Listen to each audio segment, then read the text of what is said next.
straight off the rip. You know I don't wait for the drop. Off the rip. I go out to eat with my kids and my mama. You know I ain't dating no cops. What up, though? It's J.Hall, and I got a quick question for you. Do you find yourself sometimes being sophisticated, and some other times you can be a little ratchet? So, DaBaby has a new album which is called Kirk. For all of those that like to eat their cornbread with a knife and fork, and we're gonna do a music review on it, starting right now. Let's get into it.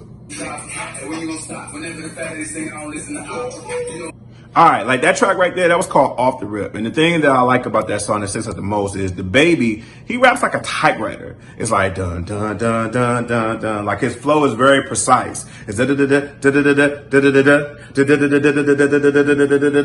like his cadence is always on point with the beat. Like it's rapid fire, but it gets you going. You understand? So you don't know if you rocking necessarily to the production or if you rocking necessarily to the way he rap and his flow is going.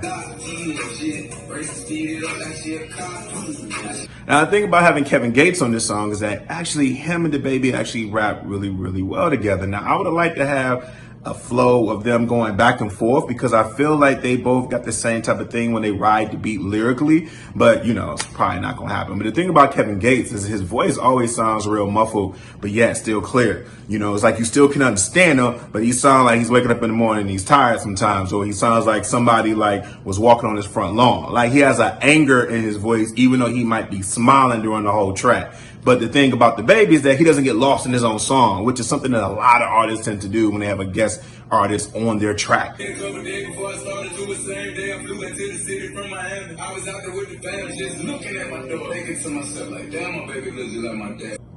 All right, that track right there, that's called Intro. And DaBaby goes into more details about his father's death, how it impacted him, his relationship with his brother, how he's dealing with success, and how he's dealing with the fact that just last year, he couldn't even afford a hamburger, and then the next year, he was performing at the BET Awards.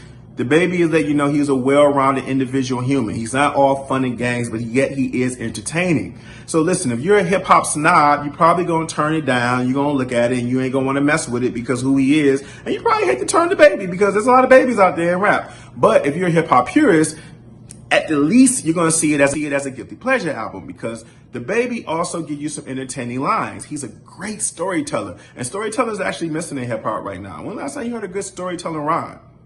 I'll wait. You don't hear it. But DaBaby, every time he gives you a line, you see it. He has a line in there about how a white man beat him up for messing with his daughter. You can see that line. You can see the visuals. You understand exactly what he's saying. His cadence, his flow. He switches up on every type of song. So he has the potential to be one of the best MCs out there. He's definitely ahead of his class. And he's a force to be reckoned with. So the Kirk album as a whole is a pretty dope album. But listen, I could be wrong. You might think I'm tripping. Leave a comment in the comment section. Let me know. If you think this album is trash, think I'm fooling, then let me know also. You also have a suggestion for another music review. Leave that in the comment section also.